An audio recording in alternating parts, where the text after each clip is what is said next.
Welcome to Whiskey and RPGs. My name is Solomon S. Kane. Thank you for tuning in for another episode of MMO and RPG News Roundup.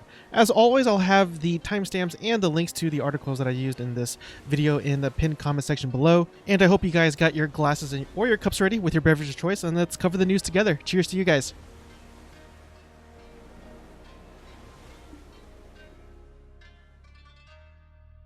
So the first bit of news comes from MMORPG.com, and this is going to show my bias a little bit.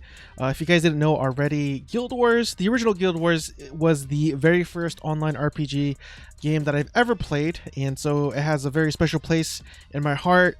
Not exactly sure if I should start off with this, not even sure if this is like the biggest, the most interesting news of the day, but in any event, we'll see what my thumbnail will be. But headline reads, Guild Wars celebrates 15th anniversary with anniversary event starting tomorrow.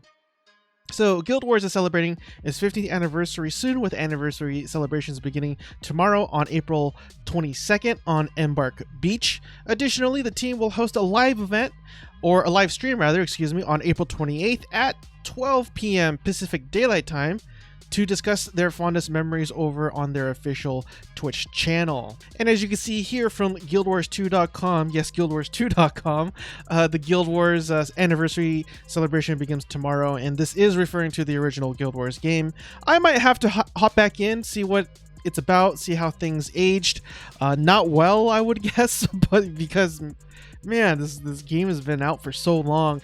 And yeah, very fond memories. I made a lot of good friends playing this game. Some friends that I actually still talk to till this day.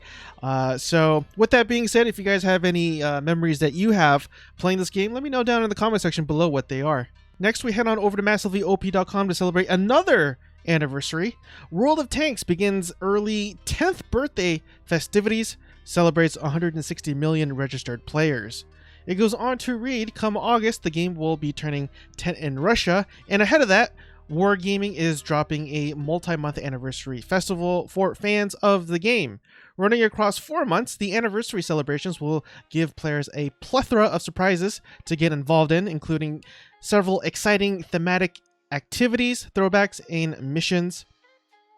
The first of the 5 thematic acts will begin tomorrow, April 22nd, with events and prizes, and the, quote, return of general chat for random battles only, allowing players to rediscover the ability to sow mischief in game, end quote. So if you head on over to worldoftanks.com, they actually do have sort of a list here of what is going to come about in the ensuing months, I'd assume, with different parts available.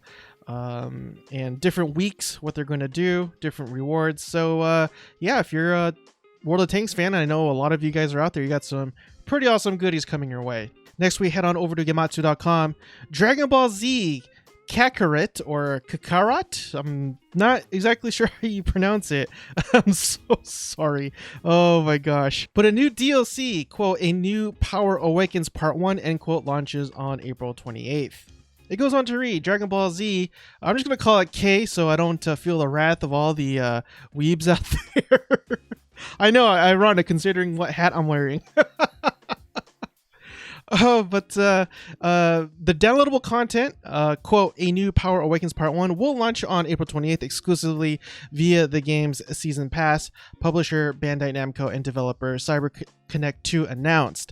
And really quick, players will be able to unlock Super Saiyan God Vegeta and Super Saiyan God Goku transformations to use throughout the main story. I actually just Googled it. They're pronouncing it Kakarot. Kakarot.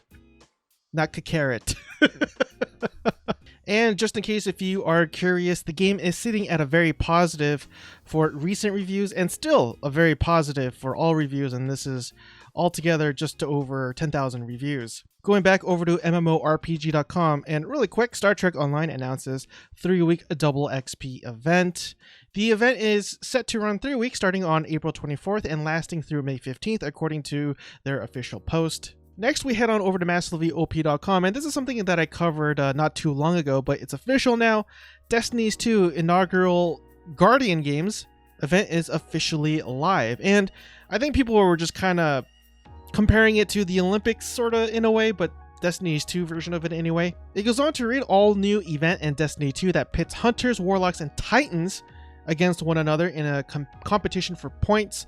The goal is to complete daily challenges for points, which can be turned into a podium at the tower for rewards, including class-specific items and a new exotic weapon, among other rewards. Next, we head on over to GamesRadar.com. Red Dead Online patch notes. Huge role bonuses for traders and moonshiners this week. It goes on to read, traders and moonshiner missions will reward 50% more role XP for the week ahead, and as an added bonus, moonshiners can save 30% on Moonshine Bar, the band expansion, and cosmetic upgrades for moonshine properties.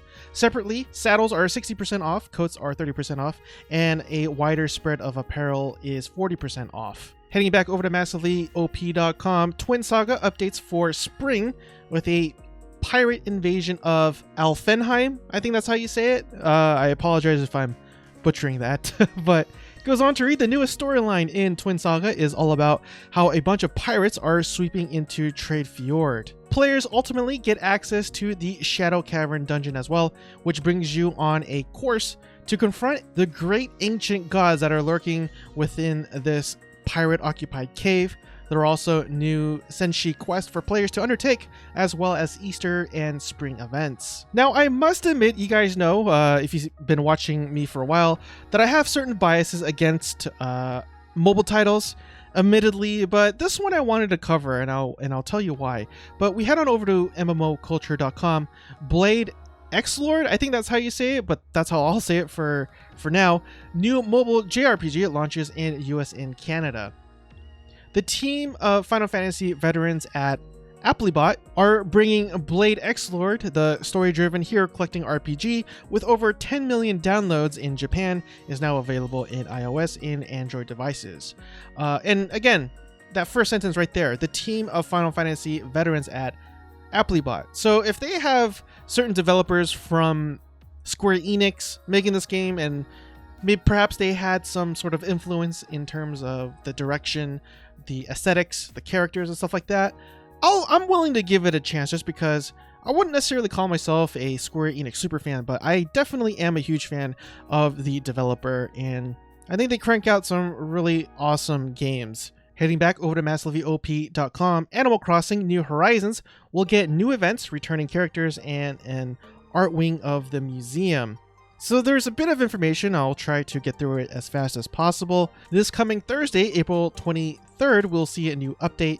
Leaf the Sloth returns with plants to buy, including all new bush plants. Blother's museum is also getting an expansion in the form of an art wing, and I do apologize if I'm butchering that name. And Reed the Fox, who will now be arriving to players' islands via boat, will be able to sell artworks and furnishings. This new update also kicks off Nature Day event that runs between April 23rd and May 4th, which will feature Nuke Miles rewards for completing nature-themed challenges. May 1st through May 7th, we'll see the Mayday Tour arrive with special one-time use Mayday ticket to visit the special island. And May 18th through the 31st celebrates International Museum Day with museum stamp challenges to earn in-game rewards. Also, the entire month of June will celebrate wedding season, where players can visit Harvey's Island to take anniversary photos and get wedding-themed items. So lots of huge things going on. Again, not necessarily my cup of tea, but I can understand why people really love this game. It definitely has elements of RPGs in it, and I do like it. I do typically like it when RPGs also contain in-player housing, such as what you see in Black Desert Online, Star Wars The Old Republic, and such. Speaking of Star Wars The Old Republic, we head on over to MMORPG.com. Star Wars The Old Republic patch notes sees changes to personal conquest, and I think this is a pretty cool update, admittedly.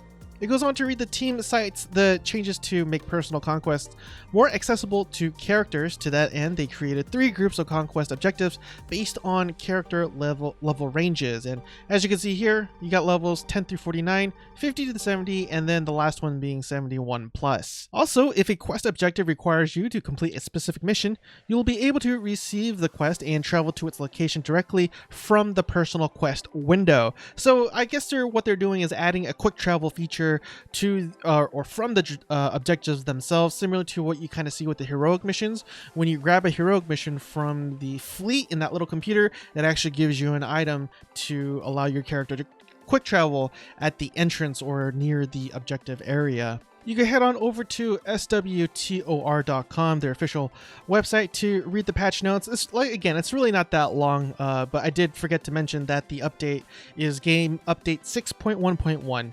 Heading back over to massivelyop.com, grab a Conqueror Online gift pack in honor of the Inspired Ninjas expansion live today. It goes on to say today it's launching a brand new server, Ninjas Assemble, as part of the Inspired Ninjas expansion that revamps the classic ninja class. In celebration of the launch, NetDragon has granted Massively OP keys for a gift bundle for our readers, and it includes various things such as XP balls, XP potions, praying stones, and mount armor, and tons of other stuff. And as of recording, there's just under 2,000 keys left, so definitely head on to their webpage, grab yourself a key if you are interested in the game. I might actually try it out just to see what it's about. I've certainly never heard of this MMO before, if it is an MMO actually, but I assume so because it says online. But either way, I think it's pretty awesome that they got these keys to share for all its fans out there. Next, we head on over to MMORPG.com. Black Desert Mobile receives a new advanced battlefield. It says Black Desert Mobile has received an advanced battlefield with Secret Schultz Fortress. The fortress is located north of Medea. Also announced was the new Awaken Enhancement system. With Awaken Enhancement, you can now enhance your gear above level 40 with pristine black crystals. And lastly, we head on over to Gematsu.com. Fantasy Strategy RPG War of Ashrid Kickstarter campaign launched. He goes on to read, Yggdrasil Studio, I'm probably butchering that name, I do apologize, has launched a Kickstarter campaign for War of Ashria, a strategic turn-based fantasy RPG featuring character designs by Doki Doki Literature Club, character designer Satchley, I believe that's how you say it. It is seeking $82,000 in funding for release on PC via Steam in 2021, followed by PlayStation 4 and Switch in 2022. It will support English, Japanese, Chinese language options. War of Ashrid has been in development for 3 years, according to Yggdrasil Studio. Our team decided to open a Kickstarter campaign in order to improve the game's quality, expand the battle system, and give players something wonderful to look forward to. And this is interesting. I didn't realize that there could be a combination of both, I guess, Kickstarter money with developer money or investment money, I guess, or at least that's what I'm assuming. Again, I'm not a business lawyer or anything like that.